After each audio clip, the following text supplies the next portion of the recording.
আমাদের ভালো লাগাতে সকলকে অনেক অনেক অনেক স্বাগত জানিয়ে আমার আজকের গল্প আরম্ভ করছি।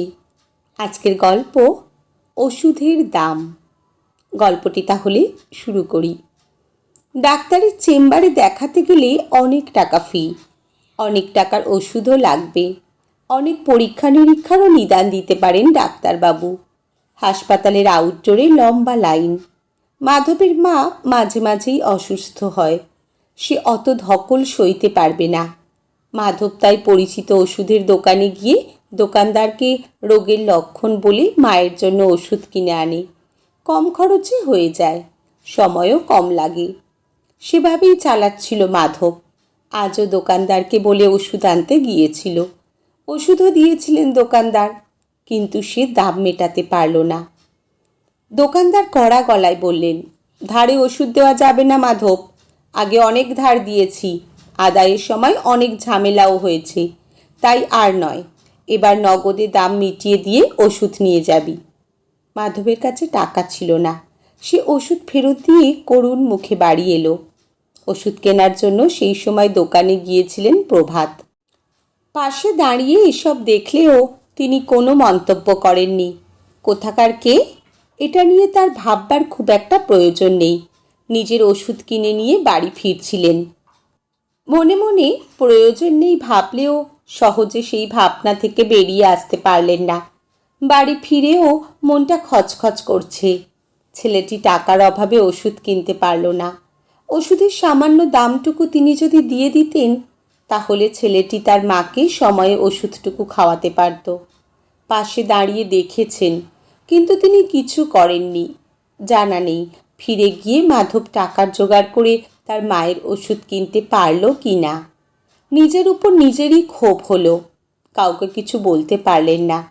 নিজের অজান্তে মাধবের ঘটনা বারে বারে মনে উঁকি দিচ্ছে। রাতে ভালো করে ঘুম হলো না প্রভাতের। পরদিন সকালে দোকান খোলার সময় হতেই তিনি ছুটে গেলেন সেই ওষুধের দোকানে। জানতে চাইলেন, দাদা, গতকাল ওষুধ না কিনে ফিরে যাওয়া মাধব নামের ছেলেটির বাড়ি কোথায়? দোকানদার বললেন, কেন, কি দরকার? আমি একটু ওদের বাড়িতে যেতে চাই। বুঝতে পেরে দোকানদার সাবধান করলেন, ওসব অশিক্ষিত মানুষগুলোর জন্যে বেশি মাথা ঘামাতে যাবেন না। ওরা টাকার মূল্য বোঝে না। টাকা নেই তা নয়, আসলে টাকার অপব্যয় করে। তা করে জানি, তবুও একবার দেখা করতে পারলে ভালো হতো। দোকানদার আর কোনো উপদেশ না দিয়ে মাধবের ঠিকানা বলে দিয়ে প্রভাত কোনো মন্তব্য না করে দোকান থেকে বেরিয়ে গেলেন। ঠিকানা যা বলেছেন তাতে কিলোমিটার দুয়েকের রাস্তা। সাইকেল নিয়ে খোঁজ করে গিয়ে পৌঁছে গেলেন মাধবদের বস্তিতে। পাশাপাশি একজনকে জিজ্ঞেস করে চলে গেলেন তাদের ঝুপড়ির দরজায়। জানতে পারলেন টাকার অভাবে গতকাল ওষুধ কেনা হয়নি।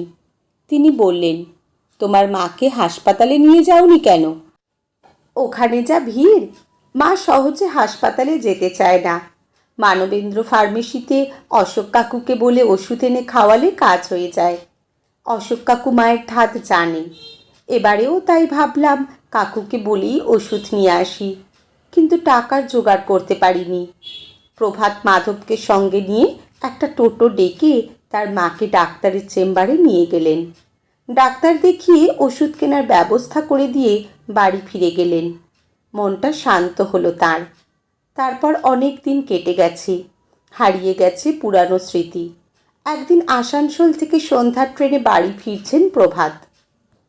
কামরার মধ্যে টিকিট চেকিং শুরু হয়েছে। তার সঙ্গে টিকিট নেই। ট্রেন ছাড়ার সময় হয়ে যাওয়ায় ছুটে গিয়ে উঠে পড়েছেন।